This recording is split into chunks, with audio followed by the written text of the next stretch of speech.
December 15th, 1858, Magnolia Grove Plantation, outside Charleston, South Carolina. The grand dining hall blazed with candlelight, crystal glasses caught the glow of the chandelier, and 8 of the wealthiest plantation masters in the region gathered around a table carved from mahogany and stained with the sweat of countless hands. They raised their glasses to toast another profitable harvest, another year of dominion, another season of human flesh turned into gold. What they didn't know was that their final meal was already being prepared in the kitchen below, seasoned not with salt and pepper, but with justice and memory. The woman stirring the pot was named Celia, though they had never bothered to learn her name. For 23 years, she had cooked their meals, served their plates, and swallowed their cruelty in silence. But tonight, as the flames danced beneath her cauldron and the poisonous herbs she had gathered from the swamp dissolved into the rich brown gravy, Celia was no longer cooking for them.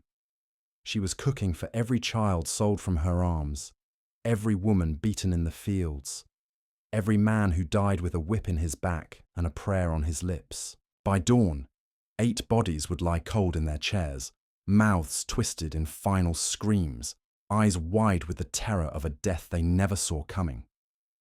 This is the story of Celia, the enslaved cook who turned her kitchen into a courtroom and served justice one poisoned dish at a time. Before we continue, drop a comment telling us where you're watching from and what time it is there. And don't forget to subscribe to the channel. The scent of death began with magnolia blossoms. Sweet, thick, cloying. The kind of fragrance that makes your throat close and your stomach turn. That's how Celia remembered the smell of Magnolia Grove Plantation on the morning they took her firstborn. December air hung heavy with moisture from the river, and the white flowers drooped from their branches like tears that refused to fall.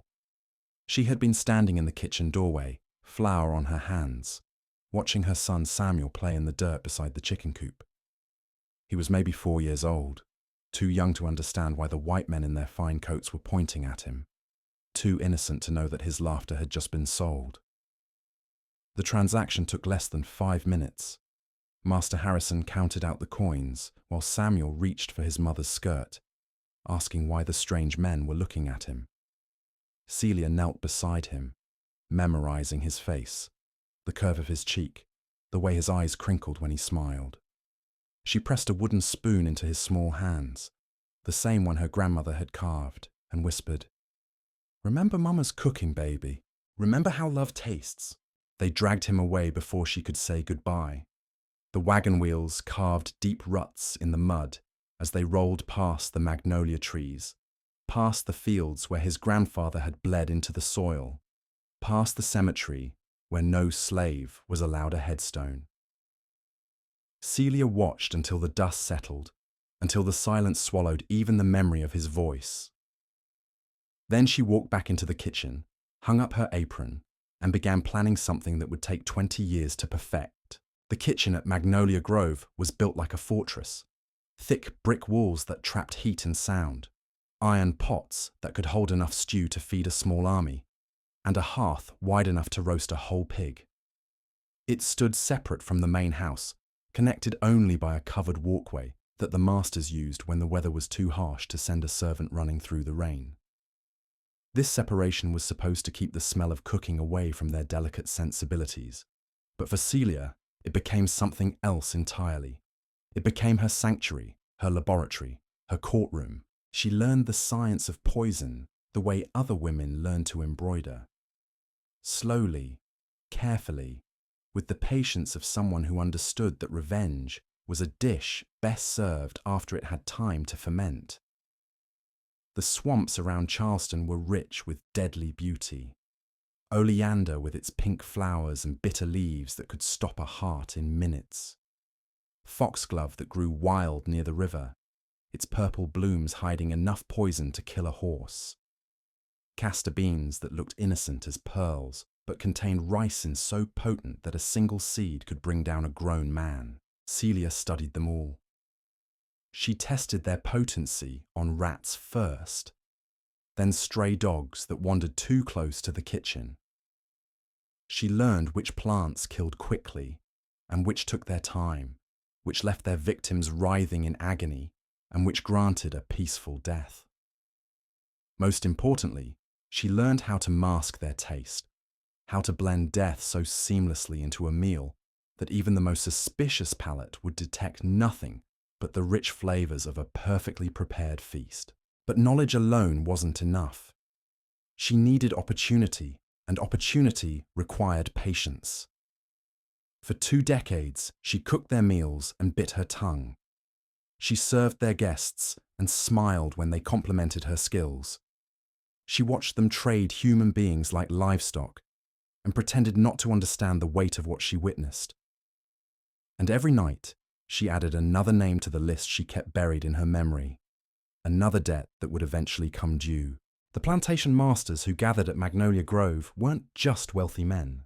They were architects of suffering, engineers of human misery who had perfected the art of turning pain into profit. There was Master Harrison, the owner of Magnolia Grove, who had made his fortune selling children away from their mothers.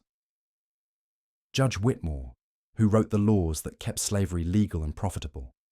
Colonel Beauregard, who trained the dogs that hunted runaway slaves through the swamps. Reverend Mills, who preached that slavery was God's will while counting the coins in his collection plate. Each man had his weakness, his favorite dish, his particular craving that Celia had observed and catalogued over the years. Harrison loved his turtle soup, rich and dark with sherry and cream. Whitmore couldn't resist her cornbread, sweet with molasses and butter. Beauregard demanded his beef be cooked rare, bloody enough to remind him of the violence he inflicted daily. Mills, despite his holy pretensions, had a weakness for her peach cobbler, the sugar and spice that helped him sleep after a day of blessing whips and chains. Celia knew them all, not as the gentlemen they pretended to be in public, but as the monsters they became when they thought no one was watching. She had seen Harrison rape a girl barely old enough to bleed, had watched Whitmore sentence a man to death for stealing bread to feed his starving family. She had witnessed Beauregard's dogs tear a runaway apart in the courtyard while he laughed and placed bets on which animal would draw first blood. She had listened to Mills quote scripture while ordering a pregnant woman, whipped for the crime of moving too slowly in the fields. These were not men. They were demons dressed in fine clothing, devils who had forgotten that even the quietest servant has eyes and ears and memory, and Celia remembered everything. The invitation came in November, written on cream-coloured paper in elegant script that spoke of civilization and culture and all the lies these men told themselves about their way of life. Master Harrison was hosting a dinner party, a celebration of another profitable harvest, another year of successful human bondage disguised as agricultural prosperity. 8 of the region's most prominent planters would gather around his table to toast their continued dominance over the souls they claimed to own. Celia read the guest list over Harrison's shoulder as she served his morning coffee, her face a mask of servile indifference while her mind raced with possibilities. 8 men. 8 different tastes. 8 unique opportunities to serve justice alongside their supper. She had waited 20 years for a moment like this. 20 years for all her enemies to gather in one place, trusting her to feed them as she had fed them every day of their miserable lives. That night, she walked into the swamp behind the plantation house, her basket empty, her heart full of purpose. The moon was new, the darkness complete except for the pale glow of the poisonous flowers that seemed to beckon to her in the gloom. She gathered oleander leaves, their surfaces slick with deadly sap. She plucked foxglove blossoms, purple as bruises, beautiful as the justice she would soon serve. She collected castor beans, smooth and innocent-looking, each one a small promise of retribution. Back in her cabin, she spread her harvest on the rough wooden table and began the careful work of preparation. Some poisons she ground into fine powder, others she boiled into concentrated liquids, and still others she preserved whole, their potency intact and waiting. She worked by candlelight, her movements precise and practiced, her mind focused not on the death she was preparing, but on the lives that would finally be avenged. The morning of the feast dawned grey and cold, the kind of December day that makes the bones ache and the heart heavy. Celia rose before sunrise, as she had every morning for 23 years, but today felt different. Today felt final. She tied her apron around her waist, the same faded cotton she had worn since Samuel was taken, and began the most important meal of her life. She started with the turtle soup, Harrison's favourite.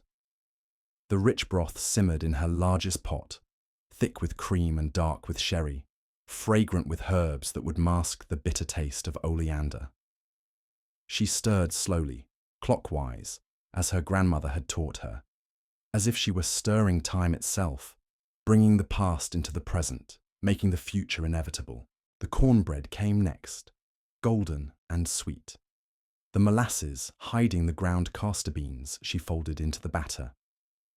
The beef roast went into the oven, rare and bloody as Beauregard preferred, its surface rubbed with spices and foxglove powder. The peach cobbler waited in the pantry, its innocent sweetness concealing enough poison to stop a congregation of hearts. As she cooked, Celia hummed. Not hymns or spirituals, but a song her mother had taught her, a melody from across the ocean, from a time before chains and whips and children sold like cattle. The tune rose and fell like ocean waves, like the rhythm of her stirring spoon, like the heartbeat of justice finally finding its voice. Outside, carriages began arriving as the sun reached its peak. She heard the laughter of men who had never known suffering, the easy conversation of those who had built their wealth on the backs of others. They spoke of cotton prices and slave breeding, of political campaigns and business ventures, of everything except the humanity of the people they owned. They would eat her food and compliment her skill, never suspecting that their cook had just become their judge, jury, and executioner. The dining room sparkled like a jewel box, every surface polished to mirror brightness, every candle flame dancing in perfect synchronization. The mahogany table stretched nearly 20 feet, its surface set with china so delicate it seemed to whisper with each breath of air. Crystal glasses caught the light and threw it back in rainbows, while silver cutlery gleamed like freshly sharpened blades. This was wealth on display, power made manifest in porcelain and precious metals, a temple built to celebrate the worship of human suffering. Celia moved through this shrine to cruelty like a ghost made flesh, her feet silent on the polished floors, her hands steady as she arranged the final details of her masterpiece. She placed the soup tureen at the head of the table, the turtle soup still steaming, its surface dark as midnight, rich as sin. The cornbread sat in a silver basket, each piece golden and perfect, hiding its deadly secret beneath a crust that would crumble like the lives of those who would taste it. The guests began arriving as the clock struck 7, their carry. Celia watched from the kitchen window as they emerges rolling up the circular drive like hearses come to collect the living, these titans of terror dressed in their finest evening wear. Judge Whitmore stepped down from his carriage first, his white hair gleaming in the lamplight, his cane tapping against the cobblestones, with the authority of a man who had sent countless souls to their deaths with nothing more than a signature. Behind him came Colonel Beauregard, his military bearing intact despite his advancing years, his eyes still sharp with the cruelty that had made him legendary among slave catchers. Reverend Mills arrived with his usual theatrical flourish, his black robes billowing in the evening breeze, his face arranged in the practiced expression of pious humility that had fooled congregations for decades. Behind him came the others, a parade of monsters masquerading as gentlemen, each one a chapter in the book of atrocities that Celia had been forced to read with her own eyes. They gathered in the parlour first, as was their custom, drinking brandy and smoking cigars, while they discussed the business of human bondage as casually as other men might debate the weather. Celia served them their drinks, her presence so familiar they barely noticed her, their conversation continuing without pause as she moved between them like a shadow carrying death on a silver tray. The new breeding program at Riverside is exceeding all expectations, Harrison boasted, swirling his brandy in its crystal snifter. We've increased our stock by 30% this year alone. Young females are proving particularly profitable. Excellent news, Judge Whitmore nodded approvingly. I've just signed legislation that will make it even easier to transport stock between states. Commerce must flow freely, after all. Celia's hand tightened imperceptibly on the serving tray as she listened to them discuss human beings like livestock, reducing mothers and daughters to breeding statistics and profit margins. She had heard such conversations countless times before, but tonight they felt different. Tonight, every word was another shovel of dirt on their own graves. Colonel Beauregard raised his glass in a toast. To profitable ventures and expanding horizons, gentlemen. May our success continue to grow like cotton in rich soil. They drank deeply, these merchants of misery, never suspecting that the woman serving their liquor was measuring each of them for a coffin. Celia retreated to the kitchen, her face a mask of servile calm, while her heart pounded with anticipation. Soon, very soon, the feast would begin. She made her final preparations with the precision of a surgeon and the devotion of a priestess. Each dish was inspected, each portion calculated, each deadly ingredient distributed with mathematical accuracy. The turtle soup would claim Harrison first, his greed for her cooking finally rewarded with the justice it deserved. The cornbread would silence Judge Whitmore's lying tongue forever. The beef would give Colonel Beauregard the bloody end his cruelty had earned. But Celia had saved something special for Reverend Mills, that false prophet who had blessed whips and sanctified chains while preaching about divine love. His peach cobbler contained not just poison, but a particular blend of toxins that would ensure his death was neither quick nor merciful. She had learned from the old root women that some herbs could make a man see visions as he died, could force him to confront every sin he had committed as his life ebbed away. Mills would meet his maker with the faces of every slave he had helped torment swimming before his eyes. The dinner bell chimed at 8 o'clock sharp, its bronze voice echoing through the house like a funeral knell. The guests filed into the dining room with the solemnity of men attending their own wake, though they laughed and jested as they took their seats. Harrison sat at the head of the table, naturally, his position as host granting him the honor of the first and deadliest portion. The others arranged themselves along the polished mahogany like actors, taking their places for the final act of a very long and very bloody play. Celia began serving with the same grace she had displayed for over 2 decades, moving from guest to guest with practiced efficiency. She ladled the turtle soup into their bowls, watching as steam rose from the rich, dark broth-like souls ascending from purgatory. The aroma filled the dining room, earthy and complex, masking completely the bitter scent of oleander that would soon stop their hearts. "Magnificent as always, Celia," Harrison proclaimed after his first spoonful, unaware that he had just sealed his fate with his own gluttony. "Your soup improves with every year." The others murmured their agreement, raising their spoons to their lips with the enthusiasm of men who had never had to fear their food. They ate with the confidence of those who had always been served, who had never questioned whether the hands that prepared their meals might harbour thoughts of revenge. They consumed their poison with relish, complimenting the seasoning and requesting second helpings of their own destruction. As the soup course concluded, Celia cleared the bowls with steady hands, noting with satisfaction the healthy appetites her guests had displayed. The oleander would need time to work, time to spread through their bloodstreams like judgment flowing through their veins. She had calculated the dosage carefully, ensuring they would live long enough to taste every course of their final meal before the reckoning began. The cornbread came next, golden squares of sweetness that crumbled at the touch of a knife, releasing the subtle fragrance of molasses and impending doom Judge Whitmore, predictably, reached for the largest piece, his appetite for her baking as legendary as his appetite for human suffering. He bit into the bread with obvious pleasure, chewing slowly to savor the flavor, never suspecting that each bite carried enough castor bean powder to kill a dozen men. "You've outdone yourself tonight," he declared between bites, brushing crumbs from his white whiskers. This bread could make a man forget his troubles entirely. If only he knew, Celia thought as she served the others, how completely his troubles were about to end.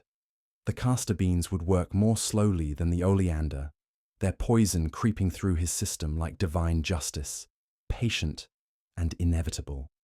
By the time he felt the first symptoms, it would be far too late for earthly intervention. The conversation flowed as freely as the wine, these titans of terror regaling each other with stories of their latest cruelties, as if they were sharing tales of sporting victories. They spoke of slaves who had attempted escape and been returned in pieces, of women who had been bred like livestock until they died from exhaustion, of children who had been sold away from their families for the crime of growing too expensive to feed. Celia listened to every word, her face betraying nothing of the satisfaction that bloomed in her chest with each horrible revelation. These men were condemning themselves with their own mouths, providing the final evidence needed to justify what she had already done. They were not victims of her poison. They were simply receiving the wages their sins had earned. The beef course arrived with appropriate ceremony, thick slabs of meat cooked rare and bloody, just as Colonel Beauregard preferred.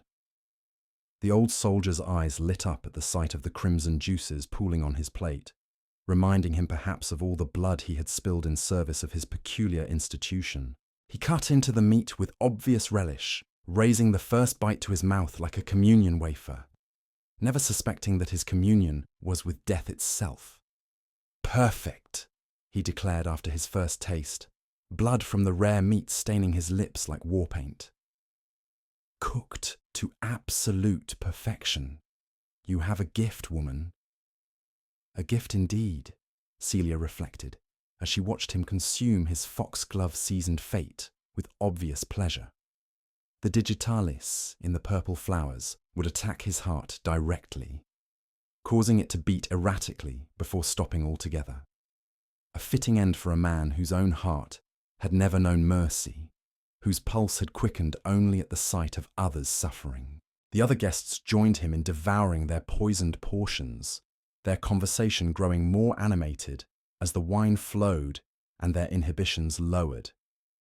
They boasted of profits made from human flesh, of political victories that ensured slavery's continuation, of new techniques for breaking the spirits of rebellious slaves. Each revelation was another nail in their coffins, another confirmation that justice was about to be served alongside dessert. The wine had loosened their tongues beyond repair. What started as casual conversation about crop yields and market prices had devolved into a grotesque competition of cruelty, each man trying to outdo the others with tales of barbarity that would have made demons weep. They spoke of innovations in torture, of scientific methods for breaking human will, of breeding programs designed to produce more docile stock. The dining room filled with their laughter, harsh and grating, the sound of souls that had sold themselves so completely they no longer remembered what mercy felt like. Celia moved among them like a ministering angel, refilling wine glasses and clearing plates, her presence so thoroughly ignored they might as well have been dining alone. 23 years of invisibility had taught her to become a ghost in her own kitchen, a shadow that served their needs without disturbing their delusions of superiority. Tonight, that invisibility was her greatest weapon, allowing her to witness their final confessions without arousing the slightest suspicion. Master Harrison wiped his mouth with a linen napkin, leaving a dark stain that looked disturbingly like dried blood.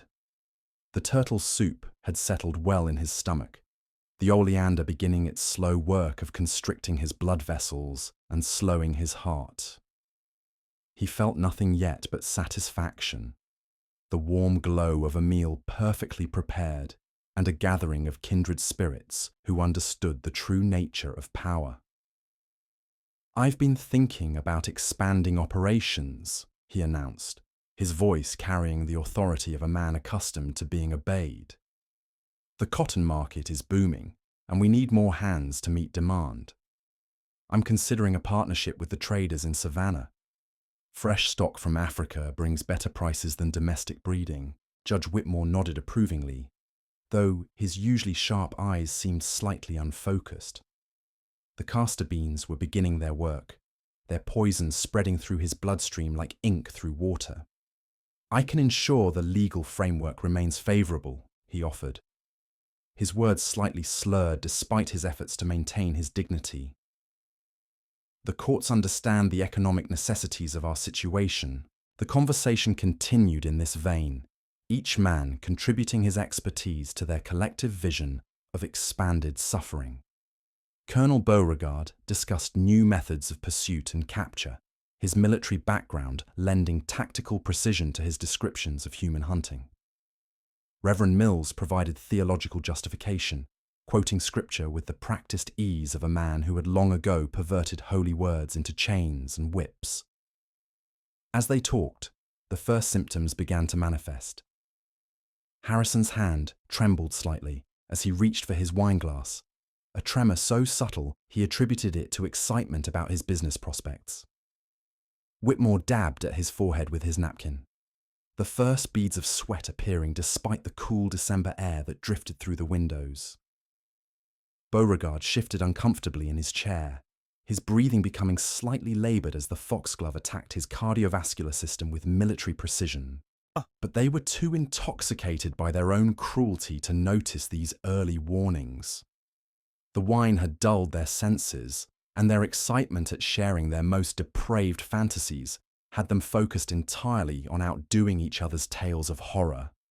They competed like schoolboys showing off gruesome trophies, each story more sickening than the last, each revelation another piece of evidence in the case against their continued existence. Celia retreated to the kitchen to the service window. She could see them prepare the final course, her movements deliberate and unhurried. Through clearly these monsters in human form, their faces flushed with wine and wickedness. They had no idea that their last meal was nearly complete, that dessert would arrive carrying not sweetness, but the bitter taste of justice finally served. The peach cobbler sat cooling on the kitchen counter, its golden crust perfect and inviting, its filling rich with fruit and spices and enough concentrated toxins to stop a regiment. She had saved this dish for last, knowing that these men's sweet teeth would ensure they consumed every poisonous morsel. The combination of nightshade and foxglove she had folded into the filling would cause hallucinations before death, forcing each man to confront the ghosts of his victims as his life ebbed away. But Reverend Mills would receive a special portion, one enhanced with additional herbs that would make his final moments a waking nightmare of biblical proportions. The root women had taught her about plants that could trap a dying man's consciousness, forcing him to experience every moment of suffering he had caused others. Mills would die slowly, his false piety stripped away as he faced the true judgment he had spent his life avoiding. She arranged 8 individual portions on her finest china, each serving perfectly proportioned, each one a small masterpiece of culinary revenge. The peaches glistened like amber jewels, the crust flaked like golden snow, and beneath it all lurked death, dressed in sugar and cinnamon. She placed each bowl on a silver tray, handling them with the reverence of a priestess preparing sacred offerings. The dining room had grown quieter when she returned, the initial excitement of their gathering beginning to ebb as the wine and poison did their work.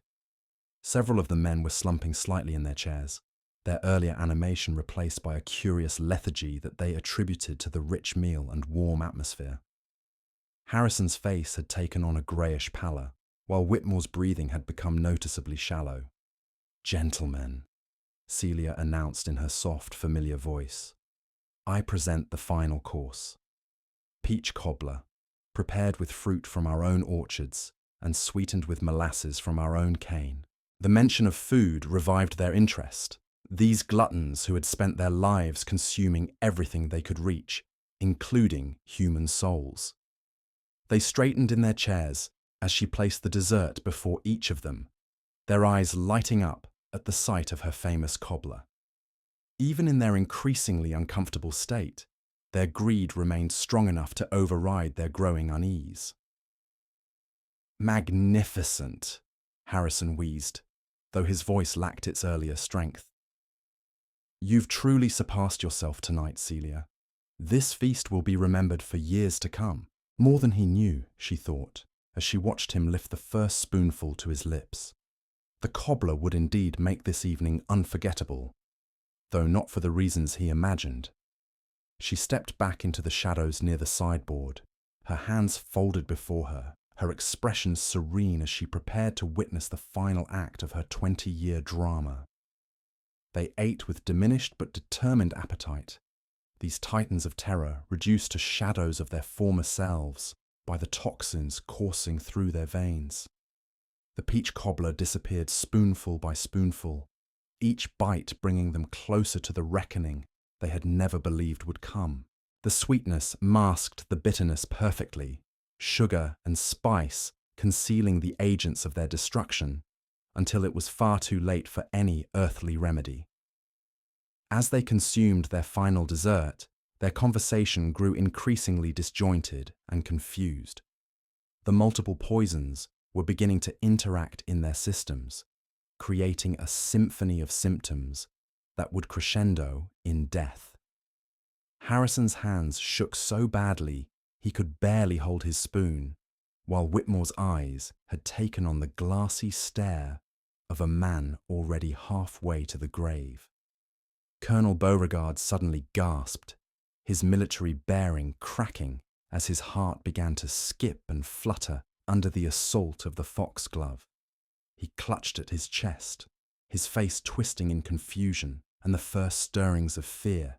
"Something's wrong," he managed to whisper, though his voice was lost in the general murmur of discomfort that had begun to spread around the table. Reverend Mills was the first to understand. Perhaps his years of studying scripture had given him some insight into divine justice, or perhaps the enhanced mixture of hallucinogens in his portion had already begun to show him visions of his victims. His face went white as parchment, and he stared at Celia with dawning comprehension. "You," he gasped, pointing a trembling finger in her direction. "You've poisoned us." The accusation hung in the air like smoke from a funeral pyre, finally giving voice to the terrible truth that was written in their failing bodies and labored breathing. The other men turned to stare at her, their eyes wide with horror and disbelief, their minds struggling to process the reality that their faithful cook had become their executioner. Celia stepped forward into the candlelight, her face calm and dignified. No longer the invisible servant, but a woman transformed into an instrument of justice. When she spoke, her voice carried the weight of 23 years of silence finally broken, of countless injuries finally answered. "Yes," she said simply, the word falling into the stunned silence like a stone into still water. "I have." Harrison tried to rise from his chair, but his legs buckled beneath him, the oleander having weakened his circulation beyond recovery.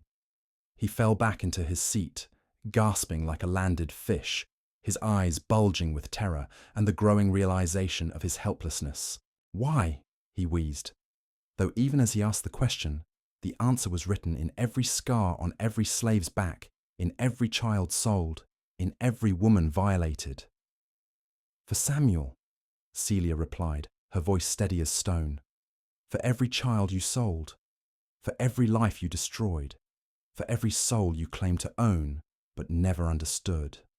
Judge Whitmore attempted to speak, to perhaps offer some legal argument against his fate, but the castor bean poison had robbed him of coherent speech.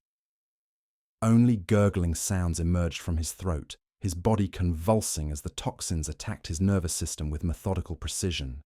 The man who had written laws to justify slavery was discovering that some laws were higher than any human court, Colonel Beauregard's military training served him no better than Whitmore's legal knowledge. He tried to stand, to fight, to impose his will through violence as he had done throughout his career, but the foxglove had turned his own heart into his enemy. He collapsed sideways in his chair, his face purple with exertion and approaching death, his hands clawing uselessly at his chest. The dining room became a theatre of divine retribution, each man facing his mortality in a different way, but all united in their helplessness before the judgment they had never expected to face. Some tried to pray, their voices cracking as they begged for mercy they had never shown. Others cursed and threatened, their words growing weaker with each breath. A few simply stared at Celia with something approaching understanding, as if they finally grasped the magnitude of their crimes. But it was Reverend Mills who suffered most, his enhanced portion of poison creating visions that no amount of false piety could dispel. He screamed at phantoms only he could see, his hands batting at the air as if fighting off invisible attackers. His cries grew increasingly desperate as the hallucinations intensified, showing him the faces of every slave he had blessed into bondage, every family he had helped tear apart in the name of God. "They're here," he shrieked, his voice breaking with terror. "All of them. They're all here and they're waiting for me." Celia watched his terror with the same calm she had shown while preparing their final meal.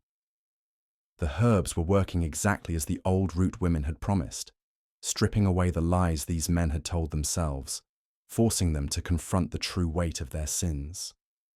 Mills clawed at his throat, his eyes rolling back as visions of judgment consumed what remained of his consciousness. The others were fading more quietly, but no less completely. Harrison slumped forward in his chair, his breathing reduced to shallow gasps, his face the color of ash.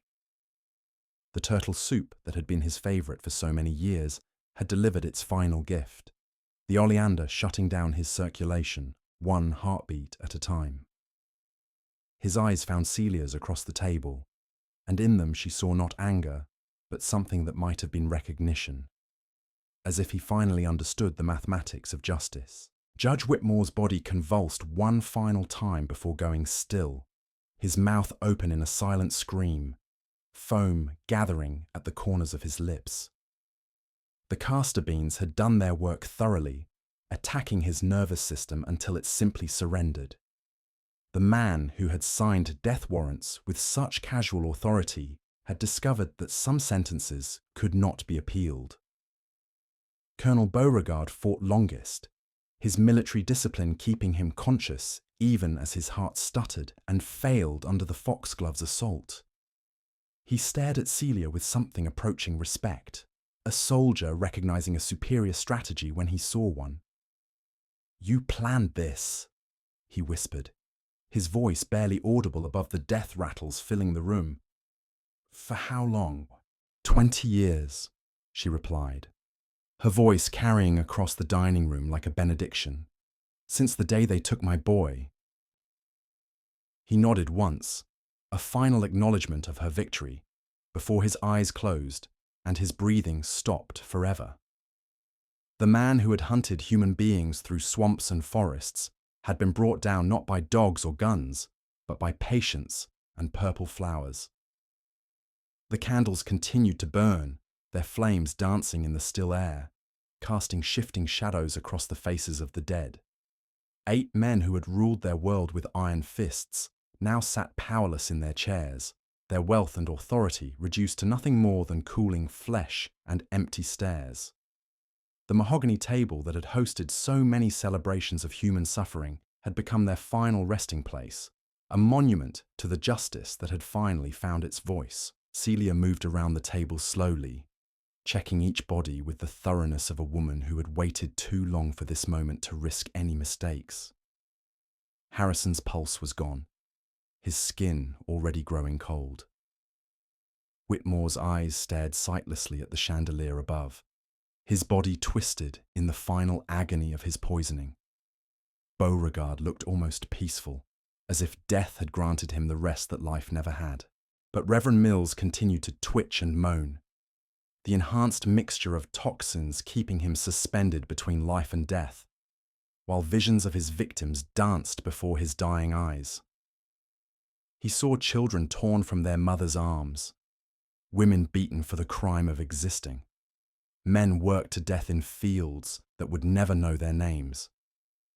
Each face was clear and accusatory, each voice demanding answers he could never give. "Please," he gasped, his hand reaching towards Celia with desperate supplication. "Make it stop.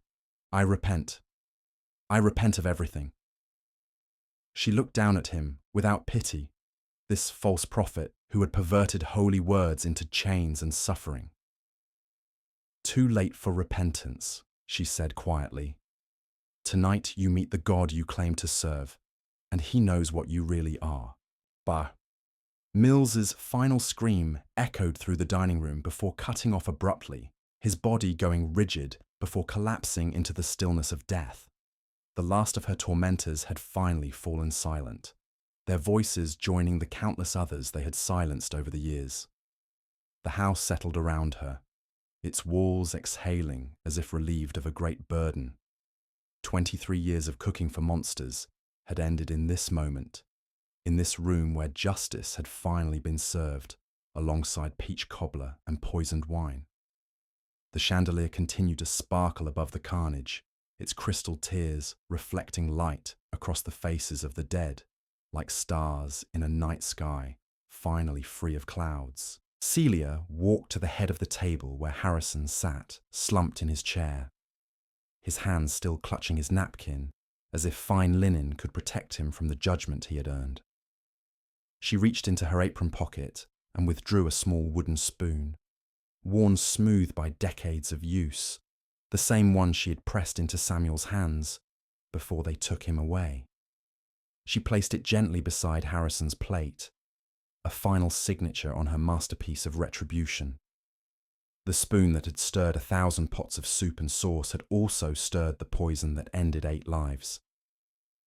It seemed fitting that it should remain here, a testament to the power of patience and the long memory of mothers whose children had been stolen.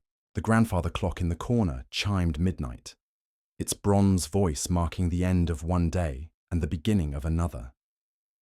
But for Celia, it marked something more profound, the end of her bondage to silence and the beginning of whatever consequences awaited. She had no illusions about her fate. When the bodies were discovered, she would be hunted, captured, and executed. But that knowledge brought no fear, only a deep satisfaction that her debt had finally been paid in full. She removed her apron slowly, folding it with the same care she had shown in preparing the feast. The faded cotton had absorbed the sweat of countless meals, the tears of uncounted sorrows, and now the satisfaction of justice finally served. She laid it across the back of her chair like a flag of surrender, or perhaps victory. In the candlelight, the stains on its surface looked like a map of her life, each mark telling a story of service, suffering, and ultimately, retribution. The kitchen called to her one final time, its familiar warmth a comfort after the cold finality of the dining room. She walked through it slowly, her bare feet silent on floors she had scrubbed 10,000 times, past pots she had stirred with love and poison, past the hearth where she had learned the difference between cooking for the living and preparing meals for the dead. On the kitchen table sat her basket, the same one she had carried into the swamp to gather her deadly harvest. She picked it up and walked to the back door, her hand resting on the iron latch that had kept her locked in this life of service for so long. Tonight, she would open it as a free woman, not because the law had declared her free, but because she had freed herself through the only means available to her. Celia walked into the night air, her bare feet finding the path that led away from Magnolia Grove, away from the dining room where 8 bodies sat cooling in their chairs, away from the kitchen that had been her prison and her weapon. The stars above bore witness to her justice, and somewhere in their light, she imagined she could hear Samuel's voice calling her home. Her story became legend, whispered in quarters and cabins, proof that even the quietest hands can serve the loudest justice. Subscribe to hear more stories they tried to bury.